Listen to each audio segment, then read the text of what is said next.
ζωή του νησιού, φίλε μου, το Καρνάγιο. Πες το ψέματα. Χωρίς Καρνάγιο τελειώσαμε. Τώρα εδώ που είμαστε στο Κουφονήσι, τούτο εδώ το Καρνάγιο υπάρχει, δεν υπάρχει άλλο. Όχι, δεν υπάρχει άλλο. Και δεν νομίζω να γίνει και άλλο από αυτό. Το μόνο που θέλουμε να τελειοποιηθεί. Αυτό είναι το πρόβλημα μας τώρα.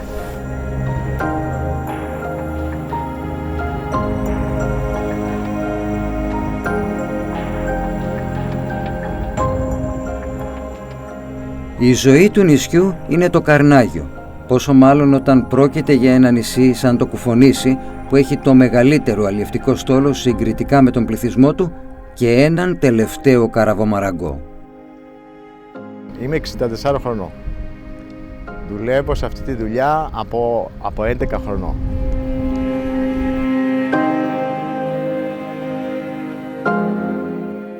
Έχει κουραστεί βέβαια γιατί είναι πλέον σε μια ηλικία, αλλά το αγαπάει πολύ.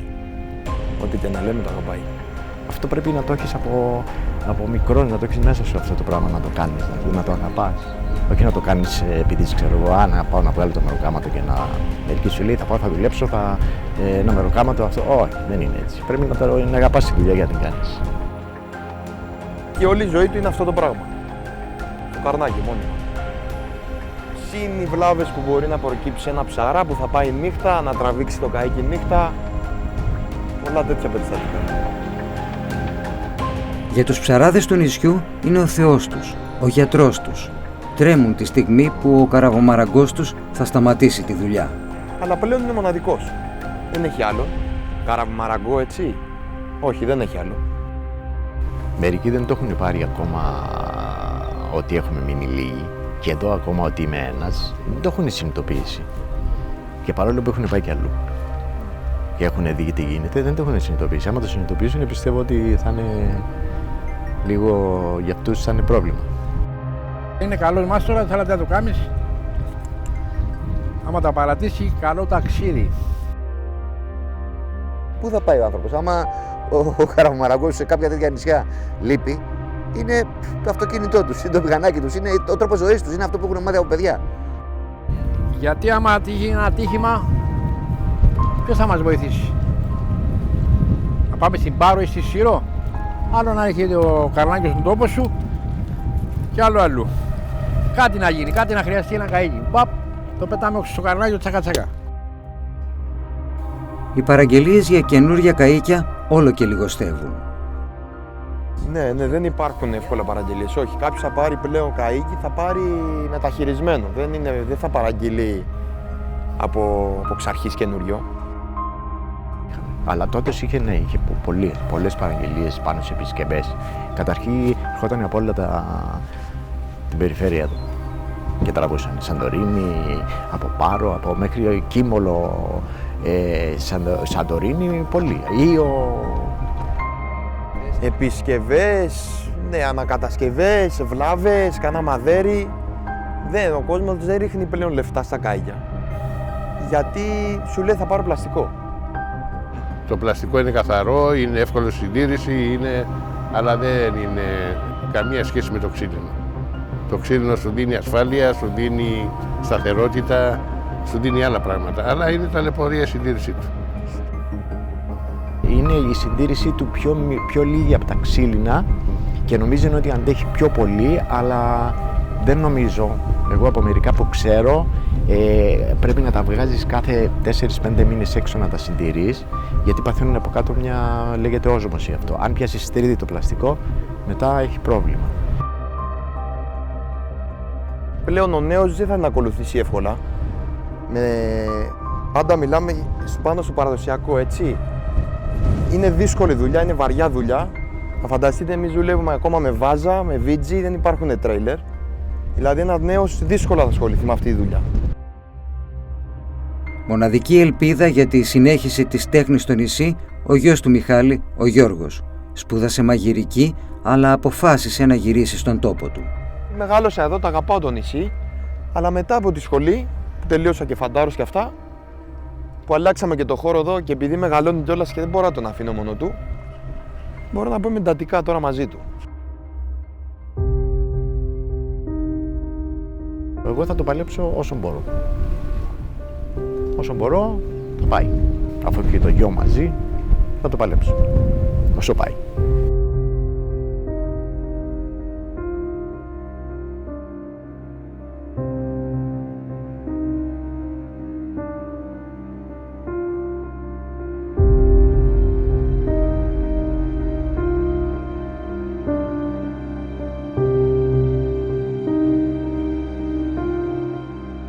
Ο συγκεκριμένος Ταρσανάς είναι ο αρχαιότερος εν ενεργεία στην Ελλάδα αυτή τη στιγμή. Βρίσκεται εδώ από το 1860. Στο συγκεκριμένο Ταρσανά μόνο η τρίτη γενιά, δηλαδή η γενιά του πατέρα μου με τα αδέρφια του, έχουν κατασκευαστεί πάνω από 5.000 σκάφη, πάνω από 20 μέτρα. Τώρα πια δεν υπάρχουν αυτά, οι κατασκευές είναι απειροελάχιστες μέχρι καθόλου. Ουσιαστικά υπάρχει μια μεικτή επιχείρηση, η οποία είναι και Καρνάγιο και Ταρσανάς, και κατά 99% Καρνάγιο, γιατί μια που μιλάμε να πούμε τη διαφορά ότι ο Ταρσανάς είναι αυτός που κατασκευάζει σκάφη, ενώ το Καρνάγιο είναι αυτό το οποίο επισκευάζει και συντηρεί. Οι Ταρσανάδες είχαν πάρα πολύ κόσμο που δούλευε, γιατί υπήρχαν πάρα πολλές κατασκευές εδώ, δηλαδή δούλευαν ταυτόχρονα 10, 20 σκάφη μαζί, ταυτόχρονα. Υπήρχαν ειδικότητες.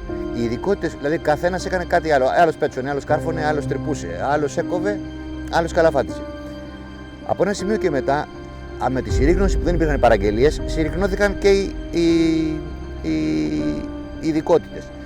Με αποτέλεσμα οι ξυλοναυπηγοί οι τωρινοί να πρέπει να τα κάνουν όλα, να γνωρίζουν τα πάντα. Γιατί αν δεν το γνωρίζουν, δεν μπορούν να επιβιώσουν, δεν θα βρουν. Η κατασκευή έχει ένα πάρα πολύ καλό, είναι ότι δεν έχει ρουτίνα. Δηλαδή, επειδή κάθε σκάφος είναι μοναδικό, έχει ροπή του. Δεν ρουτινιάζεις, δεν είναι βγάζω φωτοτυπίες σε ένα μηχάνημα. Εγώ δεν ξέρω πώς μπήκα στη δουλειά. Ίσως οι γονείς μου το πλάσαραν πάρα πολύ ωραία, γιατί από τότε που γεννήθηκα δεν μπήκα στο τρυπάκι ότι δεν θα έρθω εδώ. Μάλλον εγώ δεν το πλάσαρα έτσι στο δικό μου το γιο και γι' αυτό δεν ήρθε και μου. Και εγώ όταν ήμουν παιδί και έβλεπα ότι εκεί εδώ παίρνω 1 ευρώ και λέμε 1 δραχμή και έξω θα μπορούσα να πάρω 10, θα πήγαινα εκεί που πάνε 10. Το ίδιο θα κάνει και το νέο παιδί. Θα έπρεπε όμως να επιδοτεί το κράτος τέτοιες παραδοσιακές εκδόσεις και όχι μόνο εδώ, όχι μόνο στην ξυλοναυπηγική. Η πραγματικότητα είναι ότι αυτή τη στιγμή οι Ταρσανάδες οι περισσότεροι έχουν σταματήσει και όσοι μπορούσαν έχουν γίνει καρνάγια, γιατί αυτό τους βγάζει το προστοζήν. Στη Σύρο, οι εναπομείναντες καραβομαραγκοί προσπαθούν να διατηρήσουν την παράδοση της ξυλοναυπηγικής, αντικαθιστώντας την ακόμη και με τη μικροναυπηγική τέχνη, κατασκευάζοντας εκπληκτικής ομορφιάς μινιατούρες ξύλινων παραδοσιακών σκαφών. Σημασία είναι ότι σαν ελληνικές κυβερνήσεις όλα αυτά τα χρόνια δεν το έχουμε χειριστεί σωστά το θέμα, με αποτέλεσμα να χάνεται η ξυλοναυπηγική τέχνη στην Ελλάδα, να χάνεται και από ένα σημείο και μετά ίσως και εξαλειφθεί. Σήμερα το μοναδικό κίνητρο που υπάρχει είναι μόνο για τα σκάφη αναψυχής τα οποία κάνουν θαλάσσιο τουρισμό. Εμείς τη δίνουμε τη δυνατότητα πλέον να δίνονται τέτοια κίνητρα ακόμα και για τα αλλιευτικά ή ακόμα και για εμπορική χρήση. Εγώ θεωρώ ότι μπορούμε να μπούμε πάλι μετά από δεκαετίες και στο εμπορικό κομμάτι. Δηλαδή να μπούμε στο κομμάτι το να μεταφέρονται εμπορεύματα με ξύλινα σκάφη, όπως γινόταν στην εποχή του παππού μου. Να δεν δοθούν κίνητρα από την πολιτεία. Να γίνουν παραδοσιακά σκάφη, δηλαδή ένα παραδοσιακό σκάφος θα μπορούσε κάλλιστα, ή μάλλον μην το λέω παραδοσιακό γιατί κάποιες στιγμές υπάρχουν και συγκρούσεις για αυτά, ένα σκάφος το οποίο κατασκευάζει σε ελληνικά ναυπηγεία θα μπορούσε να ήταν απαλλαγμένο από δασμούς. Αυτόματα αυτό θα το έκανε πολύ ανταγωνιστικότερο από ότι ένα πλαστικό.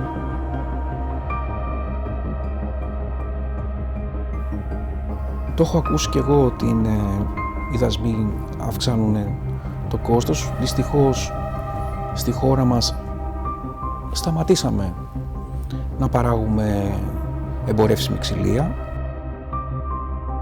Πρέπει να ξανασυστηθούμε με το ξύλινο σκάφος. Πρέπει να το ξανααγαπήσουμε, πρέπει να καταλάβουμε ότι ένα ωραίο σκάφος ξύλινο έχει και τη δικιά του αντικειμενική αξία. Εσείς Είσαστε τέταρτη γενιά. Μετά από εσάς. Το χάος. Το χάος. Κάποιος θα βρεθεί. Ναι.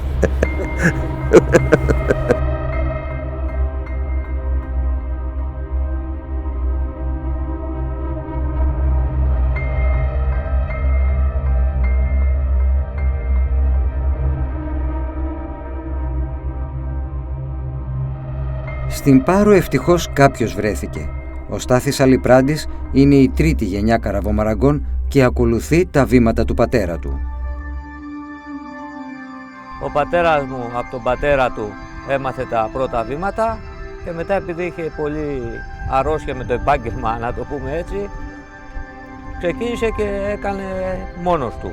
Και σιγά σιγά και εγώ μαζί του και κάναμε μόνο καινούργια κατασκευές.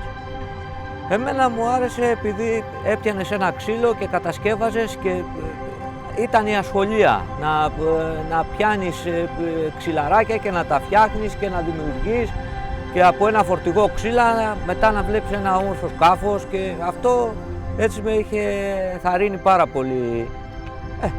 Και με το παιχνίδι έγινε και η δουλειά μας. Πρέπει να δώσεις βάση και να μάθεις μερικά πράγματα, γιατί οι παλιοί άνθρωποι δεν δείχνανε και τόσο. Δεν δείχνανε, δηλαδή ήταν δύσκολο να μάθεις. Δηλαδή ειδικά την ώρα που σημαδεύανε το σκάφος και το είχαν κάτω στα χνάρια και αυτά, δεν πήγαινε άλλος κοντά. Πάντα να ξέρετε ότι ένα ξύλινο σκάφος έχει κάποιες φορές, οι οποίες θα πρέπει να τις επισκευάσει ένας καραβομαραγκός ο οποίος γνωρίζει τη δουλειά. Εάν λοιπόν κάποια στιγμή φύγουν τελείως οι καραβομαραγκοί, θα φύγουν και τελείως και τα ξύλινα σκαριά. Χάνοντας τα ξύλινα σκάφη, χάνουμε την κουλτούρα μας, χάνουμε την παράδοσή μας. Το σκάφος αυτό, όπως το βλέπετε, κάποια στιγμή οι άνθρωποι, λόγω ότι δεν βγάζουν τα προστοζήν, θα χρειαστεί, τα παιδιά τους δεν μπήκανε στην αλληλεία και κάποια στιγμή αυτό το σκάφος θα κοπεί. Την ίδια τύχη θα έχει και αυτό το σκάφος, γιατί δεν μπορούν οι άνθρωποι να το συντηρήσουν πια. Δείτε το, πάρτε πλάνα από αυτό το σκάφος, γιατί αύριο μεθαύριο θα έρχεστε στην Άουσα και θα μου λέτε πού είναι εκείνο το υπαπαντή. Θα σας πω, δείτε το μόνο μέσα από τα πλάνα που έχετε τραβήξει. Μόνο γραμματόσημα θα μείνουν αυτά τα σκάφη. Μόνο γραμματόσημα, και λυπάμαι ειλικρινά, γιατί όσα χρόνια ακόμα και αν μου δίνει ο Θεός να ζήσω, θα ήθελα να τα βλέπω αυτά τα πράγματα. Θα ήθελα να το βλέπω, γιατί αυτός είναι ένας άγγελος. Δεν είναι σκάφος, είναι άγγελος. Τα ξύλινα αρχίζουν και λιγοστεύουν, γιατί βγήκαν τα πλαστικά που είναι και πιο εύκολα στην κατασκευή, πιο γρήγοροι. Δηλαδή, εμείς θέμε ένα τέτοιο σκάφος, θέμε γύρω στους 3 με 4 μήνες να τελειώσει. Το πλαστικό σε 2 μήνες είναι έτοιμο. Εγώ προτιμώ το ξύλινο, αλλά η διαφορά μας ποια είναι? Τα τελευταία χρόνια, όταν ένα σκάφος περάσει μια 30ετία, αρχίζει να έχει πολλά έξοδα. Ενώ ένα πλαστικό έχει τα μισά και μπορώ να σας πω και λιγότερα έξοδα από ένα ξύλινο. Γι' αυτό και εμείς αρχίσαμε και κάναμε πάρκι σκαφών, επισκευές και συντηρήσεις, για να μπορούμε να επιβιώσουμε, γιατί είναι 2-3 οικογένειες. Πρέπει να υπάρχουν οι καραβομάρακοι για να υπάρχουν και τα ξύλινα σκάφη. Εγώ θα προσπαθήσω να μην χαθεί το επάγγελμα. Εδώ θα είμαι και πιστεύω ότι θα συνεχίσουν κάποια παιδιά, γιατί έχουν και αυτά λίγο μεράκι, και πιστεύω ότι δεν θα το αφήσουμε να πάει χαμένο το επάγγελμα. Στην Πάρο άλλωστε οι λάτρεις των ξύλινων καϊκιών από το 2017 διοργανώνουν μια μεγάλη γιορτή, τα Καπεταναίικα, προσπαθώντας να διατηρήσουν ζωντανή την παράδοση της ελληνικής ναυτοσύνης. Για τα σκάφη πιο πολύ γίνεται αυτή η γιορτή. Εμείς θέλουμε να τιμήσουμε τα ξύλινα σκάφη και όλους αυτούς τους ανθρώπους που συνεχίζουν με τον κόπο τους να τα κρατάνε παρά τις δυσκολίες, παρά το οικονομικό βάρος που φέρνει ένα ξύλινο σκάφος, γιατί το πλαστικό είναι ένα εύκολο σκάφος, το βγάζεις έξω 7 χρόνια, 8, το τυλίγεις, θα παραμείνει πλαστικό σκάφος, αν το προστατεύεις από τον ήλιο δεν έχει χρόνο. Τα ξύλινα θέλουν δουλειά. Υπάρχουν και αυτοί οι λάτρεις του ξύλινου που θα το τιμούν για πάντα και θα υπάρχουν. Τώρα πόσο καιρό δεν ξέρω.